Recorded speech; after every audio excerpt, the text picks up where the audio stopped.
80년대 무당 할머니의 시는 다른 무당을 눌렀다. 얘기는 지금으로부터 거의 40년 전으로 거슬러 올라갑니다. 그때 저희 집은 서울에 살다가 아버지의 사업 부도로 인해 아버지께서 운영하시던 가구, 공장과 기타 재산, 그리고 우리 가족의 유일한 부동산이었던 집까지 팔아 빚 잔치를 하고는 아버지께선 남의 공장에 공장장으로 취직을 하셨고 방 한 칸 마련할 돈조차 없었던 어머니와 저, 그리고 2살 터울인 제 동생은 경북 상주에 있던 외가집에 얹혀 살 수밖에 없었습니다. 아버진 명절이나 연휴 때나 간혹 시간을 내쉬어 우리 가족을 보러 오셨고 그 외엔 공장에 딸린 작은 집에서 다른 공장 식구들과 합숙을 하시며 생활하셨죠. 집에 오셔서도 외할아버지와 외할머니께 죄송하시어 고기도 제대로 못 들곤 하루 겨우 묵으시곤 얼마간의 돈이 든 봉투를 할머니와 어머니께 쥐어드리곤 도망치듯 떠나셨죠. 아버지가 떠나시면 외할아버진 애꿎은 담배만 태우셨고 외할머니의 긴 한숨이 이어졌죠.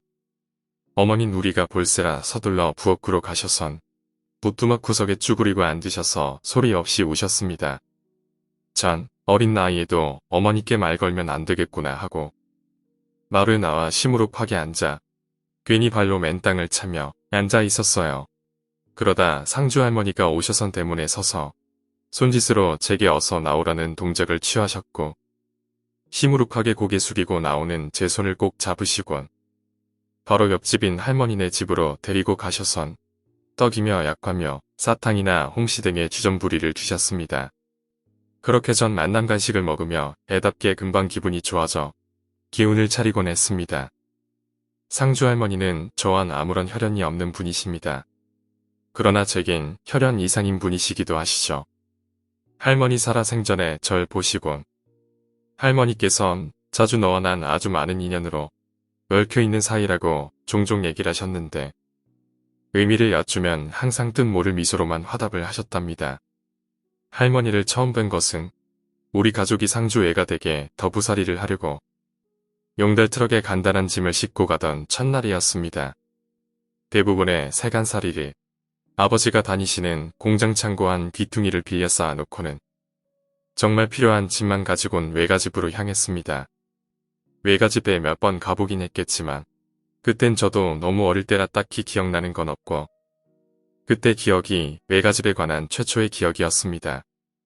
나름 변두리긴 하지만 서울에 살던 나는 처음 가보는 시골 산길이 신기하기만 했죠. 지금은 안 가본 지 오래됐습니다.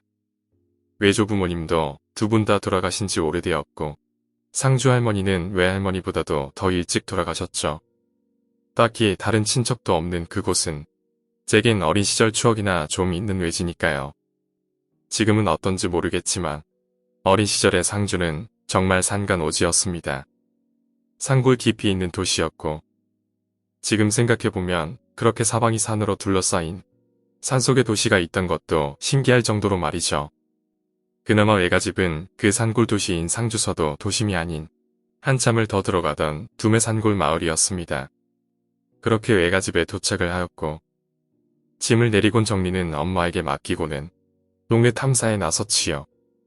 마을 여기저기를 구경하고 만나는 어른마다 처음 보는 아이를 보시곤 제 정체를 물으셨고 전 열심히 마을 어른들께 재롱을 떨면서 제 소개를 했지요. 제 생존 본능이 여기서 이쁨 받으며 살려면 어른들께 잘 보여야 한다는 걸 알려주더군요.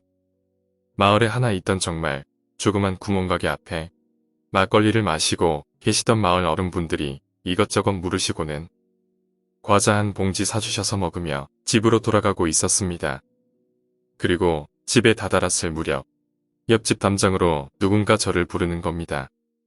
바로 상주 할머니셨습니다. 부르는 소리에 소리 나는 방향을 쳐다보니 정말 무섭게 생기신 할머니 한 분이 얕은 담 너머로 저를 내려다 보시고 계셨습니다. 처음 상주 할머니를 본 소감은 한마디로 무섭다였지요. 어린 기억에도 눈빛이 예사롭지 않으신 할머니 한 분이 표정 하나 없는 잔뜩 주름진 무서운 얼굴로 절 내려다보고 계셨습니다. 전 얼어서 그 자리에 굳었죠. 잠시 절 쳐다보시던 할머니는 언제 내가 그리 무서운 표정을 지었냐는 듯 주름진 얼굴 한가득 환하게 웃음을 머금으시곤 제게 네가 옆집 손자구나 라고 하셨습니다. 얼결에 인사를 하는 제게 할머니는 이 얘기를 너희 할머니한테 많이 들었다시며 시골로 와서 불편하고 고생이 많겠구나 하시면서 심심하면 만난 거 많이 줄 테니 할미한테 자주 놀러 오라 하셨지요. 어린 마음에 보기보다 안 무서운 좋은 할머니라고 생각을 하곤 인사를 드리고 집으로 들어갔습니다. 그리고 그날 저녁 외조 부모님과 엄마랑 둘러앉아 저녁을 먹을 때 얘기를 하다가 그 할머니 얘기를 했어요. 옆집 할머니를 봤다고 말이죠. 처음엔 굉장히 무서웠는데 지금은 안 무섭다고 친해졌다며 아이답게 얘기를 하니 외할머니와 엄마는 살짝 놀라시며 별일이네라고 하셨습니다. 나중에 알고 보니 상주 할머니는 동네에서도 소문난 호랑이 할머니였죠. 저도 살면서 여러 차례 목격했지만 몇 안 되는 동네 꼬마들은 할머니 집을 빙둘러 피해가기 바빴고 할머니의 호통에 눈물과 콧물을 쏙 뺀 이가 한둘이 아니었습니다. 아이들뿐만이 아니라 어른들도 감히 할머니께 맞서는 이가 없었지요. 조금이라도 이치에 거슬리거나 불의를 보시면 남녀노소 가릴 거 없이 거침없이 호통으로 이어졌고 그 동네에서 상주 할머니랑 잘 지내시는 분은 우리 외할머니 분이셨답니다. 상주 할머니나 우리 외조 부모님도 그 동네 토박이가 아니셨어요. 상주 내에서 제법 사셨던 외가는 어머니의 큰 오빠인 큰 외삼촌이 결혼하실 때 집을 파시고는 그 돈으로 큰 외삼촌 집을 사주셨고 큰 도시에 살던 외삼촌이 같이 사시자 했으나 고향 땅 떠나기 싫으시다고 남은 얼마간의 돈으로 그때 사셨던 두매 산골집을 매입하시고 얼마간의 땅도 구입하시곤 자급자족하며 사셨어요. 상주 할머니는 외가집과 우연히 비슷한 시기에 그 마을로 흘러들어 오셔선 외가집 옆집을 사시어 자리를 잡으신 거죠. 그게 우리 엄마가 여중생일 때였다고 하더군요. 상주 할머니는 포항인가 어느 바닷가가 고향이라고 하셨는데 어찌 다 버리고 상주까지 흘러들어 오신 건지 그 자세한 내막은 몰라요. 다만 할머니는 단신으로 그 마을로 들어오셔서는 젊으셨을 땐 농사도 좀 지으시곤 하셨다는데 제가 갔던 무렵엔 나이가 많이 드셔서 농사는 남에게 붙이시고 할머니는 겨우 조그만 텃밭 정도만 가꾸셨죠. 그 정도만 해도 혼자 먹고 사시긴 충분하셨겠지요. 상주 할머니께도 가족이 있다곤 얘기를 들었는데 제가 그곳에 사는 동안 누군가 찾아온 적은 한 번도 없었어요. 간혹 중년 부인들이 찾아오곤 하였었는데 그분들이 무녀라는 건 나중에 알게 되었죠. 나중에 어머니께 커서 듣기론 자식들도 있으셨는데 할머니 성격이 너무 강하시어 사사건건 자식들과 마찰이 일어나는 바람에 거의 의절하고 사는 거라더군요. 그렇게 비슷한 시기에 바로 집 이웃 사촌이 되신 외할머니랑 상주 할머니는 곧 베프가 되셨어요. 아시다시피 우리나라 시골이 좀 남을 꺼려하잖아요. 이사를 오신 두 분은 마을의 다른 어른들과 아직 서먹서먹하시고 특히 상주 할머니 성격상 남과 친해지기 쉽지 않으셨을 거니 서로 의지가 되셨겠죠. 그렇게 이어진 인연은 상주 할머니가 돌아가시는 날까지 지속되고 돌아가시고도 한참 동안 제게 특별한 인연이 되어주셨죠.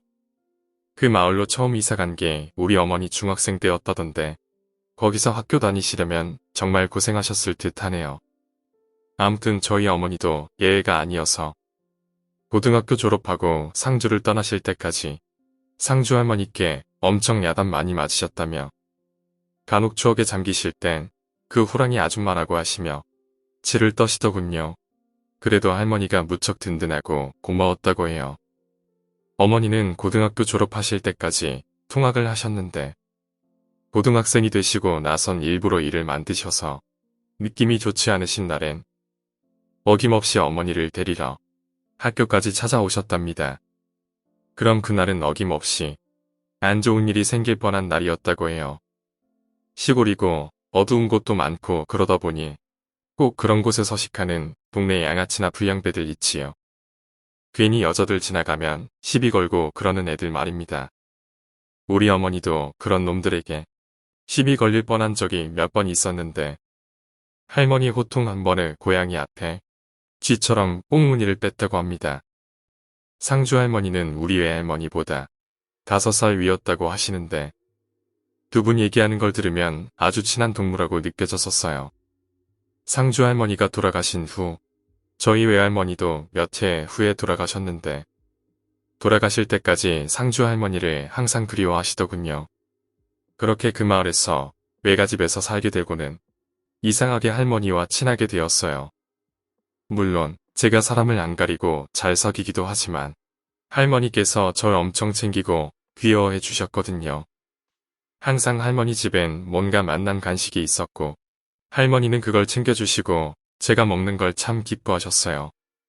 전 할머니가 제게 화내시는 모습을 한 번도 본 적이 없었고 항상 얼굴 가득 주름진 한바구음만 기억이 나요. 제가 어린애라 그런 거 아니냐 하실지 모르지만 그건 아니었어요. 동네 애들에게 대하는 것도 그러셨고 제 동생은 저랑 2살 터울이고 그땐 더 귀여웠을 나이였는데도 별로 예뻐하시지 않으셨죠. 그렇게 몇 개월 친분을 쌓고는 드디어 본격적으로 할머니랑 같이 다니게 됩니다. 마실이라고 하나요? 어린 아들이 가시는 걸 무척 즐기셨던 할머니는 시내장에 가실 때 본격적으로 절 데리고 다니기 시작하셨어요. 그렇게 장 구경을 간 날 공교롭게도 구석에선 꽹거리 소리가 나고 굿이 벌어지고 있었죠. 어떤 집에서 굿을 했나봐요. 어린 전천보는 구경거리에 신이 나서 구경 가자며 할머니 손을 막 잡아 끌었는데 할머니가 단호한 목소리로 안 된다고 하시더군요. 심통이 난 저는 입에 바람을 잔뜩 집어넣고는 왜 안 되느냐고 했는데 할머니가 그러시더군요. 할머니가 거기 가면 저 사람이 다친다고 말이죠. 그때 한창 무당이 신명이 올라 시퍼렇게 날이 선 큰 칼 위에 있었거든요. 그게 작두 타는 거란 건 나중에 커서 알게 되었지만 구판 근처도 안 가시곤 제 손을 잡고 삥 둘러 가시는 거였어요.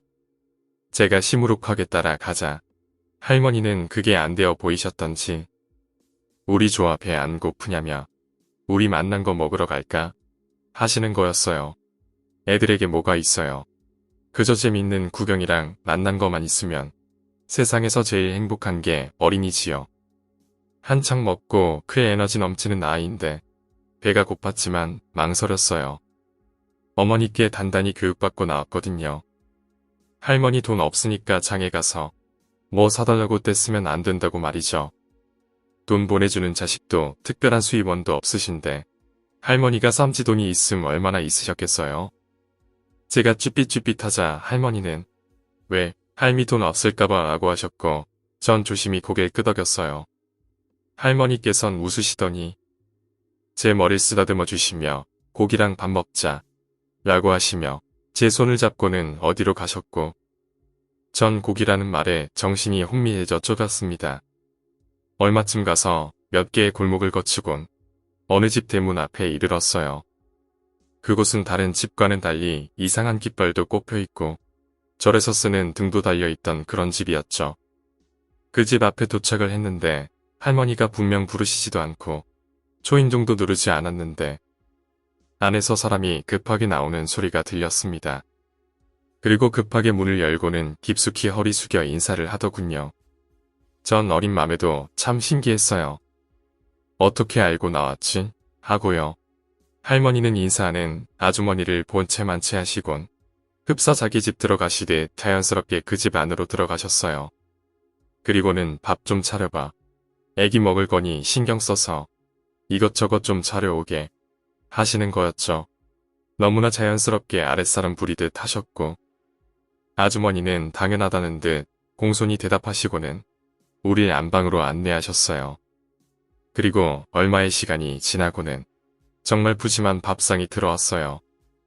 그리고는 아주머니는 같이 밥을 드시지 않고 할머니 옆에 앉아 사극을 보면 중전마마나 대비마마에게 하듯 반찬도 올려드리는 등 수발을 들어주시더군요. 그러거나 말거나 전 오랜만에 보는 고기 반찬에 온통 신경이 팔려 있었어요.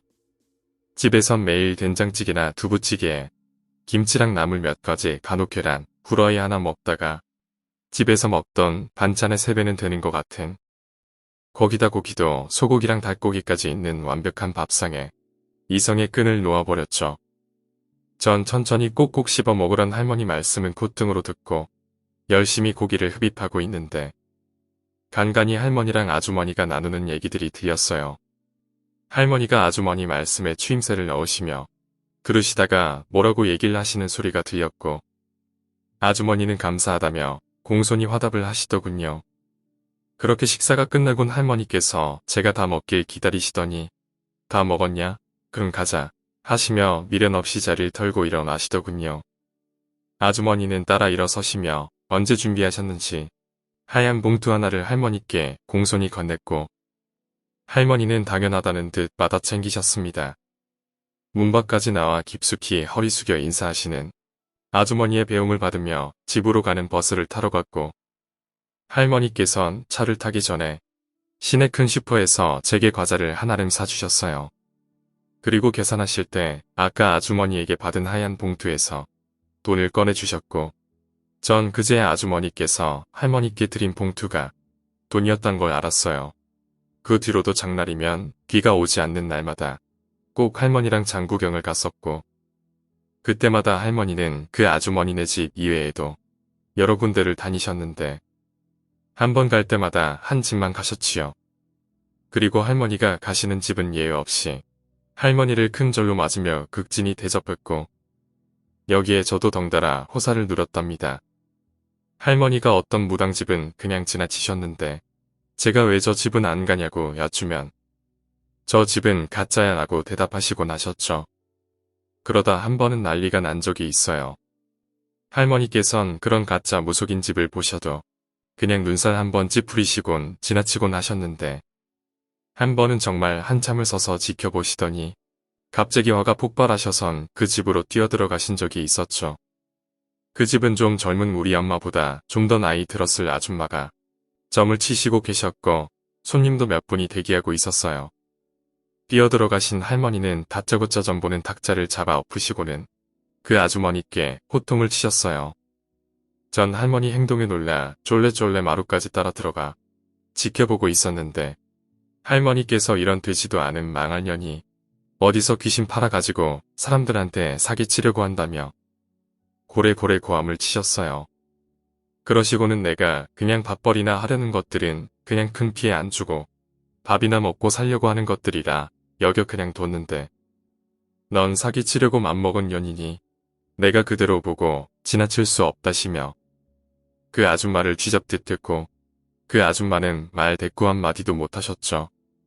그렇게 한바탕 폭풍이 지나고 다음번에 와서도 그냥 여기 이러고 있으면 좋게 안 끝난다는 요지로 말씀하시곤 그 집을 나오셨는데 그 다음 장날에 가보니 이미 다 정리하고 도망갔더군요. 그날 할머니가 순례하신 집에서 들으니 할머니가 난리치신 그날 밤에 혼이 빠진 상태로 싹 정리해 상주를 떠났다고 하더군요. 상주 할머니의 과거 등은 저도 아는 게 없어요. 젊으셔서 뭘 하신 건지 어떻게 지내신 건지 다만 이제와 생각해보면 큰 신을 모셨던 무당이 아니셨을까. 혹은 신을 담고 계시지만 무업은 안 하신 은둔무속의 거목이 아니었을까 생각합니다. 오늘 이야기는 여기까지입니다. 오늘 이야기가 재미있으셨다면 구독과 좋아요, 댓글 부탁드립니다. 댓글은 저에게 큰 힘이 됩니다. 감사합니다.